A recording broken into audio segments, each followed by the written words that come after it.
il y a un silence plus fort que tous les bruits du monde. Un murmure qui traverse les tempêtes, les blessures et les années, c'est la voix de Dieu. Mais combien d'entre nous l'entendent encore?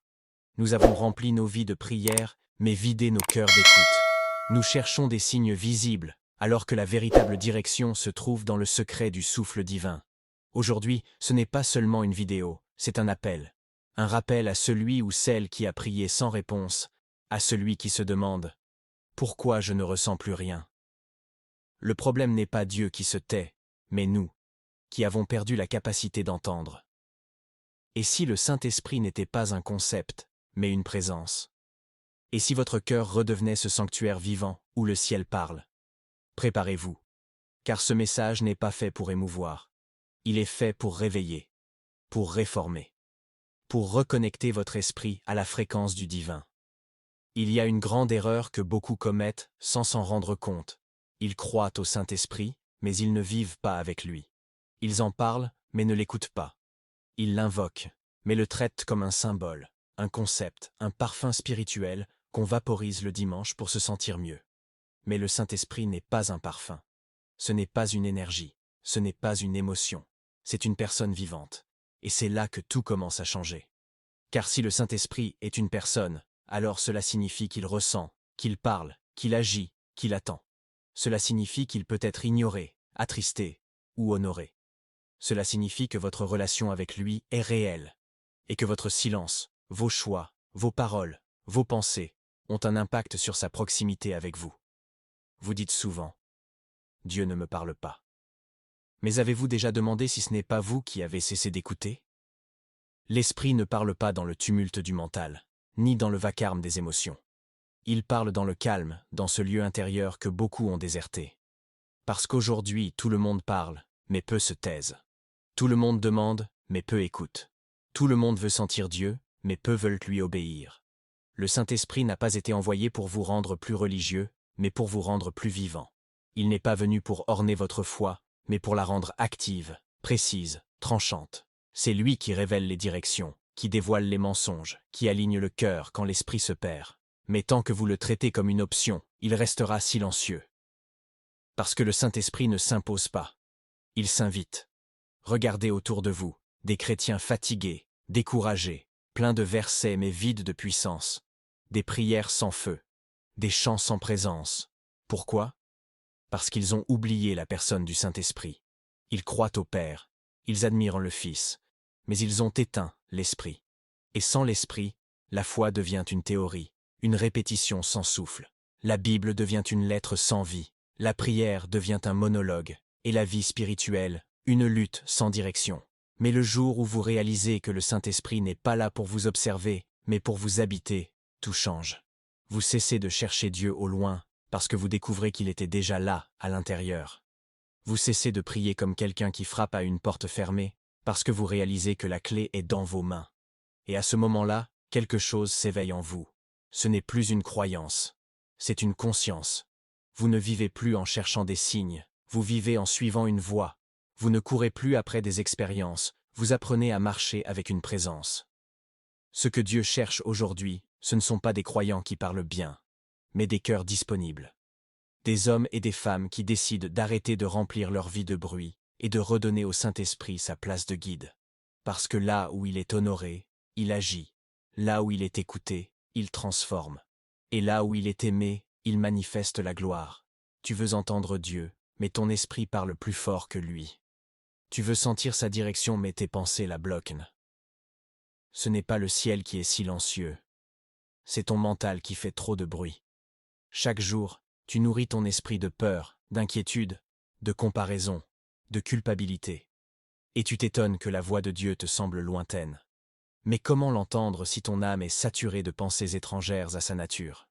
Le Saint-Esprit ne peut pas agir dans un esprit encombré. Dieu ne bâtit pas sur le chaos intérieur. Il construit sur la foi, et la foi commence par une pensée alignée. Tu dois comprendre quelque chose. Tes pensées ne sont pas neutres. Elles sont des semences spirituelles. Chaque idée que tu laisses habiter ton esprit finit par façonner ta réalité. Tu ne vis pas selon ce que tu veux, mais selon ce que tu crois. Et souvent, sans t'en rendre compte, tu crois plus aux mensonges qu'à la vérité. Tu dis que tu crois en la puissance de Dieu, mais tu t'attends toujours au pire. Tu dis que tu crois en la guérison, mais tu répètes chaque jour que rien ne changera. Tu pries pour la paix, mais tu nourris le doute. Et c'est là que l'ennemi te garde prisonnier, dans ton esprit. Tu ne seras jamais libre tant que tu penses comme un esclave. Tu ne seras jamais fort tant que tu laisses le découragement s'asseoir dans tes pensées. Tu ne pourras jamais marcher par l'esprit tant que tu alimentes ton âme de ce que le monde te montre. C'est pour ça que Dieu dit « Soyez transformés par le renouvellement de l'intelligence ». Parce que le vrai combat, ce n'est pas contre les circonstances, mais contre la manière dont tu les perçois. Si tu veux que le Saint-Esprit parle, il faut lui faire de la place. Et cela commence par un acte radical, nettoyer ton esprit. Tu dois identifier les mensonges que tu as adoptés comme vérité. Ces phrases qui te limitent. Ces souvenirs que tu refuses d'abandonner. Ces paroles qu'on t'a dites et que tu répètes encore sans t'en rendre compte. Tout cela est comme de la poussière spirituelle qui étouffe la voix de Dieu. La réformation de ton esprit n'est pas une option. C'est une urgence. Tu ne peux pas demander une vie nouvelle avec des pensées anciennes. Tu ne peux pas expérimenter la puissance de Dieu avec une mentalité qui doute de tout. La foi n'est pas une émotion.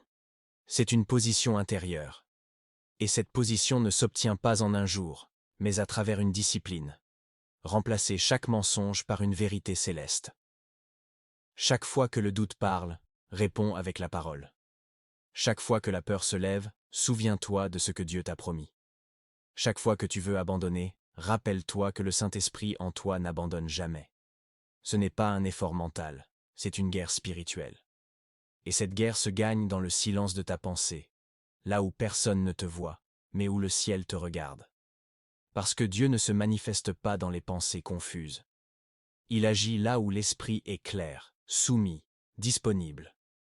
Et le jour où tu apprendras à aligner ton esprit sur le ciel, tu découvriras une chose. La voix de Dieu n'était jamais loin. Elle attendait simplement que tu fasses taire tout le reste. Il y a un moment dans la vie où croire n'est plus un choix confortable, mais une nécessité. Croire quand tout semble possible, c'est naturel. Mais croire quand tout s'écroule, c'est spirituel. Et c'est à ce moment précis que la foi cesse d'être un mot pour devenir une arme.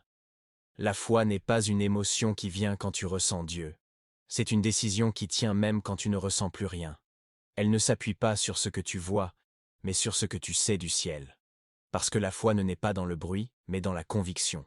Et cette conviction te dit, même si je ne comprends pas, je continue à avancer. Tu veux que Dieu fasse l'impossible, mais tu refuses de marcher quand la route disparaît. Tu veux des miracles, mais tu veux garder le contrôle. Tu veux la promesse, mais tu redoutes le processus. Pourtant, la foi ne négocie pas avec la peur. Elle agit avant de comprendre. Elle déclare avant de voir. Elle obéit avant de sentir. Rappelle-toi du centurion. Il n'a pas demandé à Jésus de venir chez lui. Il a simplement dit, « Dis seulement une parole, et mon serviteur sera guéri. » Une seule parole lui suffisait, parce qu'il avait compris quelque chose que beaucoup ignorent. La distance n'est pas un obstacle quand la foi parle. La foi traverse le visible pour s'accrocher à l'invisible. Et Jésus a dit, « Qu'il te soit fait selon ta foi. » Pas selon tes prières, ni ton passé, ni ton mérite. Selon ta foi. Autrement dit, tu vivras exactement à la mesure de ce que tu crois. Rien de plus. Rien de moins. Tu veux des réponses grandes, mais ta foi est petite. Tu dis que tu crois, mais tu agis comme si tu doutais. Tu dis que tu espères, mais tu te prépares à échouer. C'est là que tu dois te repositionner. Parce que la foi morte n'impressionne personne, pas même Dieu. La foi vivante, elle, se prouve dans les décisions. Quand tu agis sans garantie, quand tu donnes alors que tu manques, quand tu avances alors que tout te pousse à reculer, tu déclares au ciel que tu crois. Croire, ce n'est pas attendre que les choses changent. C'est changer à l'intérieur avant que les choses ne bougent. C'est marcher vers la montagne comme Abraham, avec le feu, le bois et la promesse, sans savoir encore comment Dieu va pourvoir. C'est dire, je ne sais pas comment, mais je sais qui. La foi n'a rien de romantique. Elle est rude, silencieuse, et parfois douloureuse. Mais elle attire le ciel. Et le ciel ne résiste jamais à un cœur qui croit malgré tout. Quand tu choisis la foi, tu obliges ton âme à se taire et ton esprit à régner. Tu refuses d'être victime des apparences. Tu t'élèves au-dessus du doute, même tremblant, même fragile. Parce que la foi, Ce n'est pas ne jamais avoir peur, c'est décider que la peur ne te dirigera pas. Tu veux voir Dieu agir? Alors crois comme si c'était déjà fait. Parle comme si c'était déjà accompli. Vis comme si le miracle était en route. Et pendant que tu continues à croire, le ciel commence à bouger. Dieu ne parle pas seulement par des mots. Il parle aussi par des images, des visions, des rêves. Et si ton cœur est trop occupé à survivre, tu risques de passer à côté du langage même de l'esprit. Parce que le rêve n'est pas une fuite, c'est une direction. C'est la manière dont Dieu inscrit son plan dans ton âme avant même que tes yeux ne le voient. Quand tu arrêtes de rêver, tu arrêtes d'écouter. Et quand tu arrêtes d'écouter, tu cesses d'avancer. Tu n'es pas fatigué parce que tu fais trop. Tu es fatigué parce que tu n'as plus de vision. Tu t'es habitué à espérer peu, à ne plus attendre grand-chose, à vivre dans une prudence qui étouffe ton feu. Mais le Saint-Esprit n'a jamais appelé personne à une vie moyenne. Il te pousse toujours vers plus loin, plus haut, plus profond. Regarde l'histoire. Noé a rêvé d'une arche avant de voir la pluie. Abraham a rêvé d'une nation avant d'avoir un fils. David a rêvé du trône alors qu'il n'était encore qu'un berger oublié. Chaque grand mouvement de Dieu a commencé dans le secret d'un rêve. Ce n'est pas le rêve d'un homme ambitieux, mais celui d'un cœur qui croit que Dieu peut faire ce que le monde déclare impossible. Le rêve spirituel n'est pas un caprice personnel. C'est une révélation du ciel déposée dans ton esprit. Et quand tu la reçois, tout en toi commence à changer. Tu ne marches plus par habitude, tu marches par mission. Tu ne vois plus le quotidien, tu vois la promesse cachée derrière chaque épreuve. Tu n'es plus victime du temps, tu deviens porteur d'éternité. Mais voici le problème. La plupart des gens ont laissé mourir leurs rêves, pas parce qu'ils n'y croyaient pas, mais parce qu'ils ont souffert. Ils ont essayé, échoué, attendu trop longtemps, et à force de frapper des portes fermées, ils ont fini par s'asseoir devant elles. Ils ont confondu le silence de Dieu avec son absence. Mais le silence, c'est souvent le temps où Dieu travaille dans l'invisible. Le Saint-Esprit parle à ceux qui rêvent, parce qu'il lui offre une toile vierge sur laquelle il peut peindre. Et tant que tu refuses de rêver, tu limites ce que Dieu peut t'enseigner. Rêver, c'est donner à Dieu la permission d'agir au-delà de ta logique. C'est lui dire « Je ne vois pas encore, mais je te laisse me montrer ». C'est croire que la promesse n'a pas expiré, même si le calendrier dit le contraire. Tu dis peut-être « J'ai trop attendu, j'ai trop échoué ». Mais écoute, si tu respires encore, le ciel n'a pas fini avec toi. Le rêve que tu portes est plus ancien que ta peur. Il est né dans le cœur de Dieu avant même que tu ne viennes au monde. Et le Saint-Esprit est là pour le réveiller. Il ne vient pas seulement te consoler, il vient te rappeler. Il vient rallumer ce que la fatigue a éteint. Il vient raviver ce que le doute a enterré. Rêver, ce n'est pas fuir la réalité. C'est accepter d'en créer une nouvelle avec Dieu.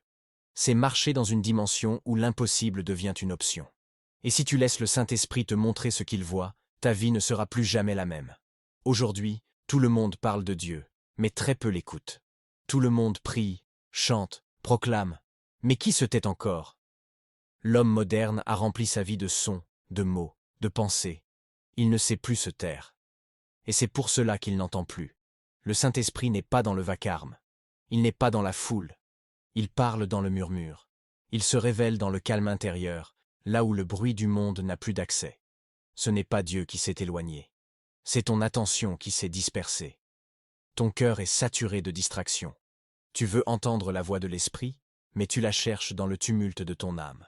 Comment discerner le divin quand ton esprit est encombré de comparaisons, d'opinions, de notifications? Le silence n'est pas une perte de temps. C'est un acte de guerre contre tout ce qui veut te voler la présence. Le Saint-Esprit ne parle pas à ceux qui crient pour combler un vide. Il parle à ceux qui ont le courage de s'arrêter, ceux qui osent respirer, se taire, attendre. Le silence, ce n'est pas une absence de son, c'est une présence disponible. C'est là que tu comprends que tu n'as pas besoin d'en faire plus pour être aimé. Tu n'as pas besoin de prouver ta foi. Tu dois juste être là, conscient, ouvert, prêt à entendre. H. Dieu n'a pas cessé de parler, c'est l'homme qui a cessé d'écouter. On prie vite, on lit vite, on vit vite. On demande des réponses immédiates à un Dieu qui aime former avant de donner. Et comme on ne sait plus attendre, on se trompe de voie. On confond les émotions avec la révélation, la logique avec la direction. Mais le Saint-Esprit n'est pas pressé. Il parle à ceux qui ont désappris la précipitation. Tu veux grandir spirituellement? Alors apprends à faire silence. Pas le silence du désespoir, mais celui de la confiance. Celui qui dit « Je n'ai pas besoin de comprendre pour croire ». C'est dans ce silence que Dieu te restaure. C'est là qu'il guérit les pensées dispersées, qu'il aligne tes émotions, qu'il recentre ton regard. Tant que tu remplis ton vide de distractions, tu passes à côté du plus grand trésor, la voix intérieure qui guide, corrige et console. Faire silence, c'est laisser Dieu reprendre la parole dans ta propre vie. C'est accepter d'éteindre les voix humaines pour redécouvrir la sienne. C'est revenir au lieu secret, celui dont Jésus parlait, la chambre fermée, le cœur nu, sans masque, sans discours. C'est là que tu sens la paix descendre, une paix que rien n'explique mais que tout ton être reconnaît. Ce moment où le temps s'arrête, où tu comprends sans entendre, où tu sens sans voir, où tu réalises que Dieu n'était pas loin. Il attendait simplement que tu sois disponible. La génération actuelle connaît les sermons, mais ignore le silence. Elle sait parler de Dieu, mais ne sait plus rester avec lui. Et c'est ce qui doit changer. Parce que tu ne peux pas être conduit par une voix que tu n'as jamais pris le temps d'écouter.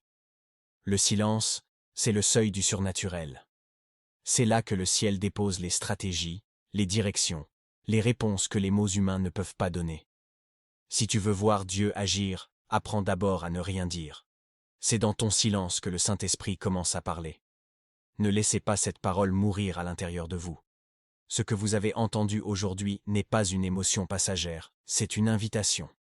Le Saint-Esprit frappe à la porte de votre esprit et il n'attend qu'un mot. Oui. Alors, fais ce pas maintenant. Éteins le bruit.